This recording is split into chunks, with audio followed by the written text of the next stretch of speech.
présenté devant la gare de Saint-Nazaire.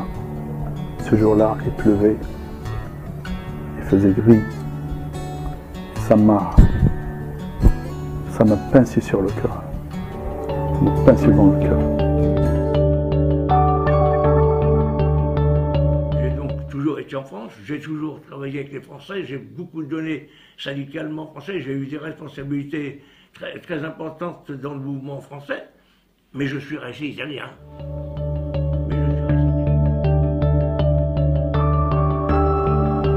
Les conditions de vie, c'est difficile quand même. C'est pas le paradis. Hein, la question de travail, c'est difficile, c'est vrai. Parce que le forage, c'est pas. De toute façon, il y avait des gens qui sont morts dans les puits, hein, dans le forage. Hein, ils sont tombés, puis ils n'ont jamais été ressortis.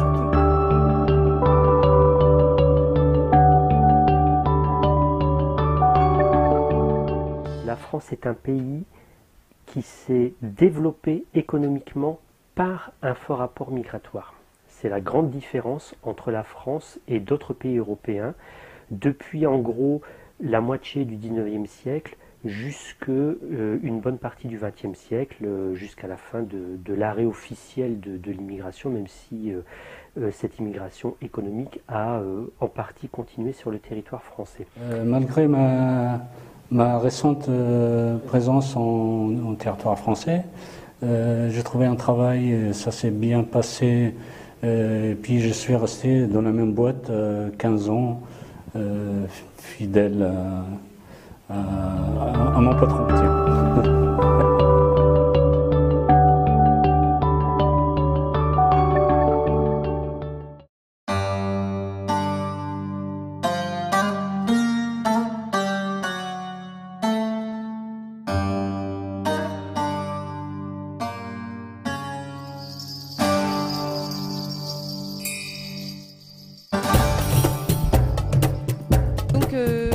C'est l'aboutissement du projet qui a duré 1 an avec Badr et les jeunes et la maison de quartier ce soir. Donc on est très heureux d'avoir pu mettre à bien ce projet, très content d'avoir tout ce monde dans la salle. Le film est vraiment très bien, les témoins étaient heureux d'être là, les gens aussi. Et maintenant ça ouvre plein de portes parce que du coup on se rend compte qu'il y a plein de sujets encore à explorer au niveau du sujet de l'immigration. Et j'espère de futurs projets avec Badr notamment pour aborder encore plus ce sujet de l'immigration et de la richesse que cela apporte à notre pays, la France.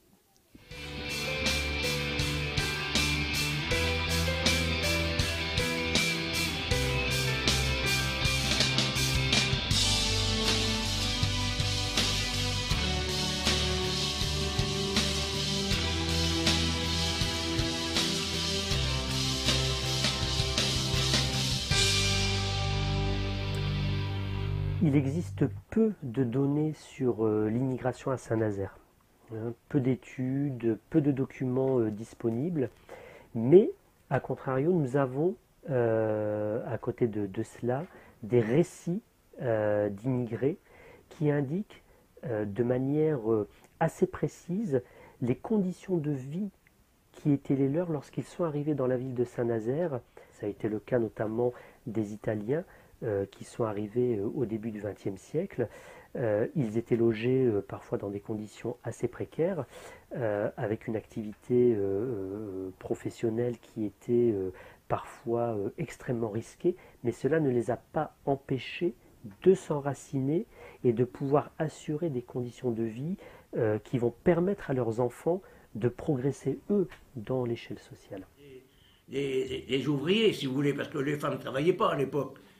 La plupart des ouvriers, c'était donc des métallurgistes, c'est-à-dire des chaudronniers, des riveurs, des ajusteurs, des tourneurs, c'est-à-dire des ouvriers professionnels de la métallurgie.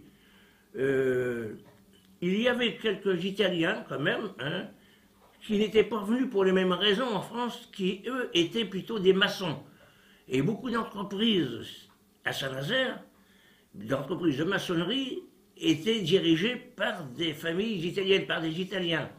Alors, si vous voyez, bon, il y avait, si vous voulez, deux catégories, si vous voulez, d'Italiens. Il y avait ceux qui sont venus comme nous pour des raisons professionnelles en même temps, c'est-à-dire employés au chantier de la construction navale. Et puis il y avait des Italiens, des maçons, qui eux, ont aussi pour des raisons politiques, mais qui ont fui l'Italie et qui se sont installés en France et qui sont devenus des entrepreneurs de maçonnerie. Et il y avait beaucoup de maçonnerie à Saint-Nazaire, avec des noms italiens, Gardella, vous voyez, tout un tas de noms italiens encore. Alors il y avait donc, voyez-vous, les métallurgistes et puis beaucoup de maçons italiens, beaucoup de maçons. Je m'appelle Céline, je suis très contente d'avoir vu le film ce soir et j'attends avec impatience la deuxième partie avec les femmes. Voilà. Merci beaucoup pour la soirée, ça m'a beaucoup plu. Le film, c'est vrai que c'est un éventail de tous les immigrés, de tout niveau social, génération. C'est vrai que le fait qu'il n'y avait pas de témoignage de femmes, moi je comprends. Les femmes, on est très pudiques. Et souvent, ce que j'ai dit à mon collègue, derrière chaque un homme grand, une femme. Et moi, en général, nous, on subit l'immigration. On ne choisit pas.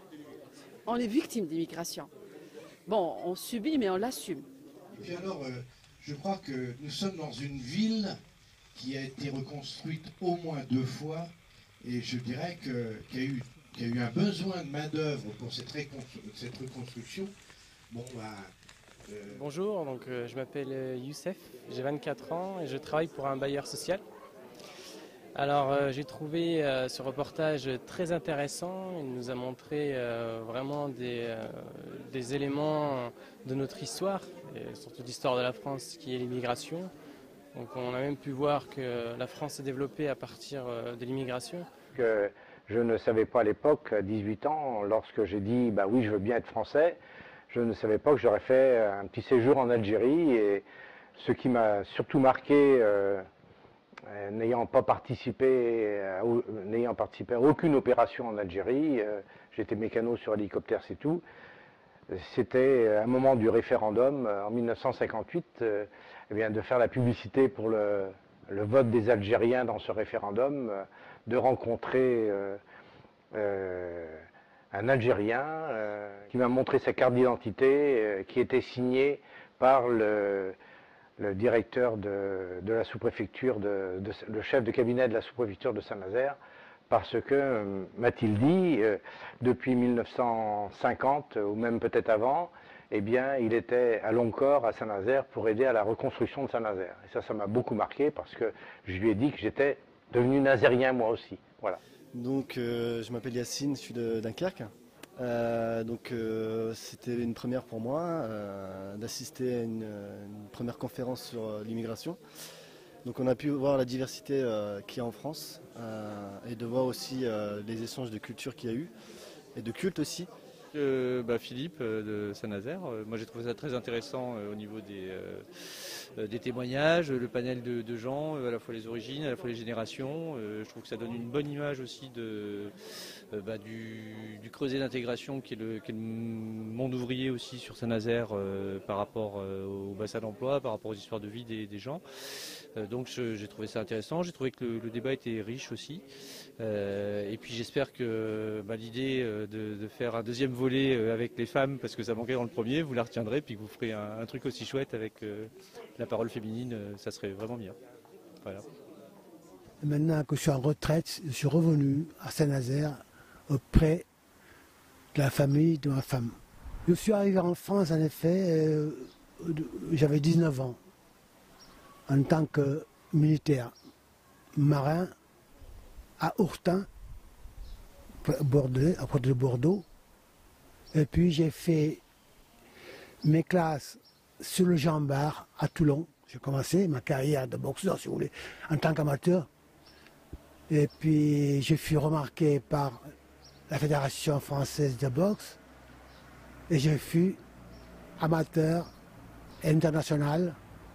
Je m'a permis de faire le championnat du monde militaire à Beyrouth, où je fus vainqueur. M'a fait faire les Jeux Olympiques à Rome, où j'étais battu par l'Italien Bossi en quart de finale. De là, je suis revenu à Paris et en contact avec M. Fogel, M.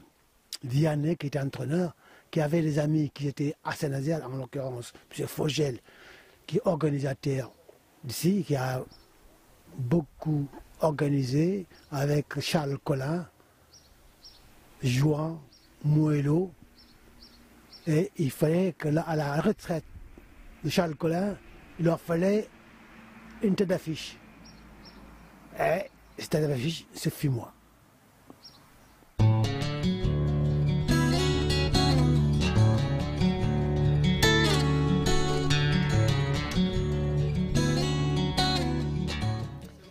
Je m'appelle Homero, je suis sociologue.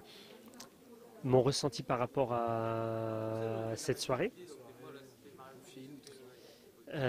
j'ai beaucoup apprécié le film pour un aspect particulier, c'est la présentation des différents types d'immigrés, en fait, différents types de travailleurs.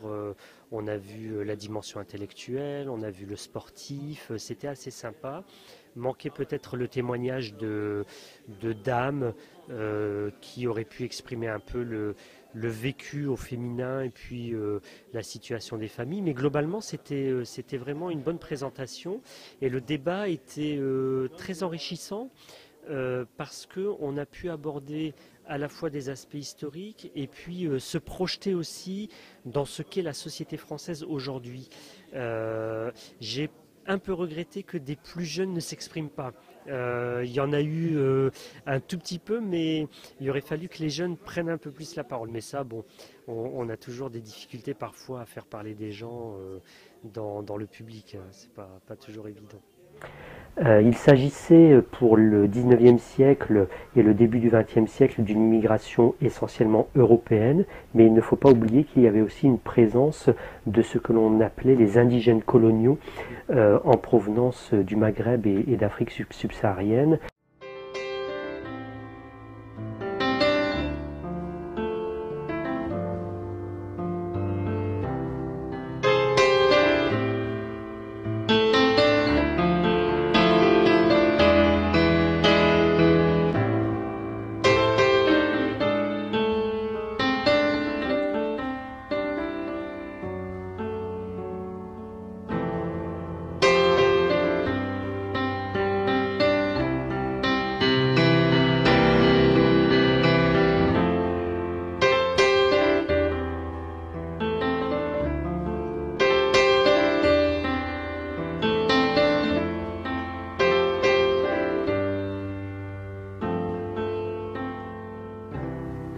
Moi, je vais peut-être dire l'histoire qui me touche le plus, actuellement, c'est peut-être l'histoire de Monsieur Chab, parce qu'on va préparer son retour au pays, son retour définitif, parce que c'est sa demande.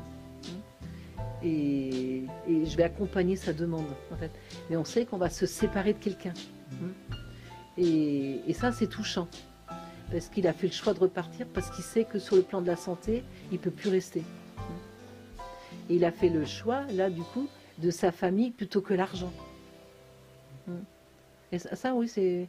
Et puis une autre histoire qui m'a beaucoup touchée aussi, on a eu un combattant marocain qui avait fait 15 ans d'armée, qui était resté plus de 180 jours au Maroc dans une année, et pour qui la caisse de Bordeaux avait supprimé la retraite. Il est reparti au pays parce qu'il n'y avait plus d'argent pour vivre en France, et voilà, il est parti avec rien. Et on s'est cotisé plusieurs professionnels pour lui payer son billet d'avion retour. سمعتي؟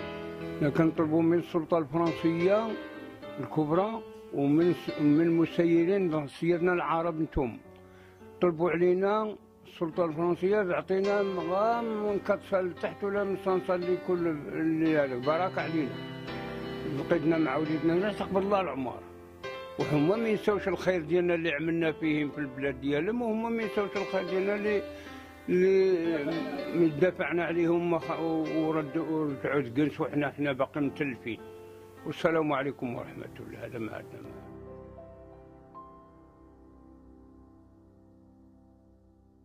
Je m'appelle Yasser, j'ai 26 ans, je suis nantais. On entend beaucoup de choses dans les médias, dans le discours populaire à propos de l'immigration. Donc là, c'est intéressant d'avoir un témoignage direct de personnes qui ont vécu directement cette immigration. on voit la douleur que ça a pu être pour eux, le choc que ça a pu produire. Très intéressant, ce que j'ai apprécié aussi, c'était la diversité du public. On a vu des personnes de tous les âges, de toutes catégories sociales aussi, je pense. Donc c'était très, très intéressant d'avoir différents témoignages et les différents points de vue de chacun.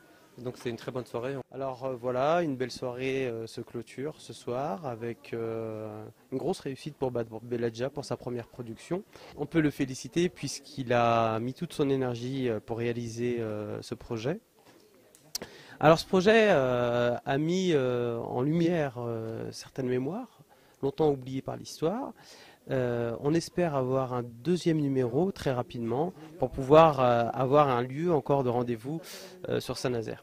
Merci beaucoup et bonne soirée. Ce pays, quoi que l'on dise, il a besoin de cette mixité.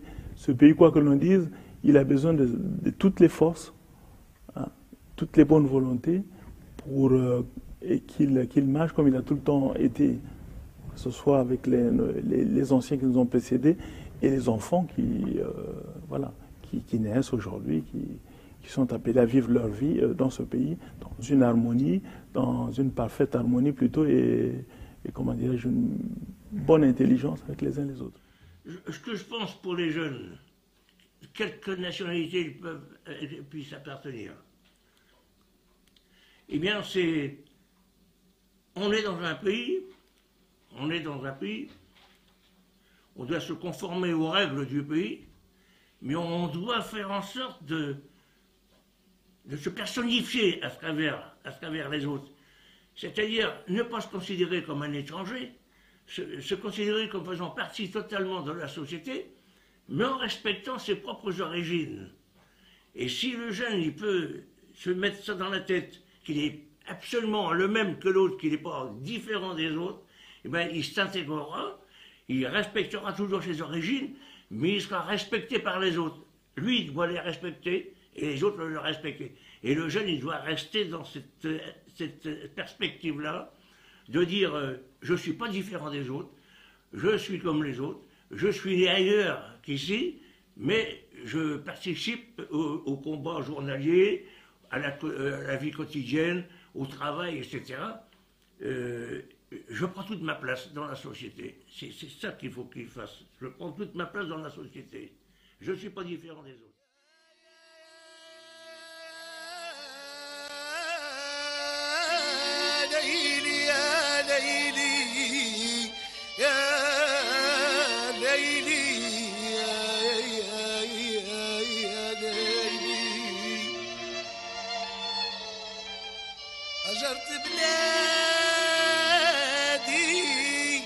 هجرت بلادي وبقيت براني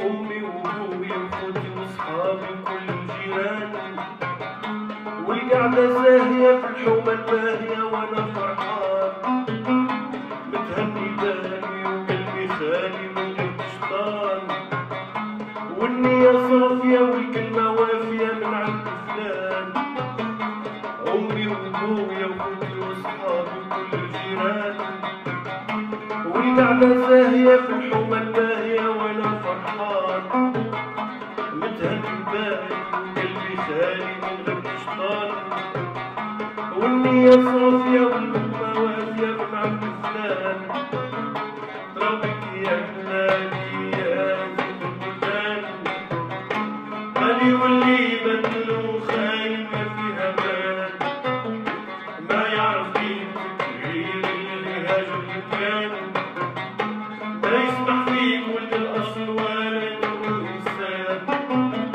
ترابك يا بلادي يا زيت البلدان غالي واللي بدل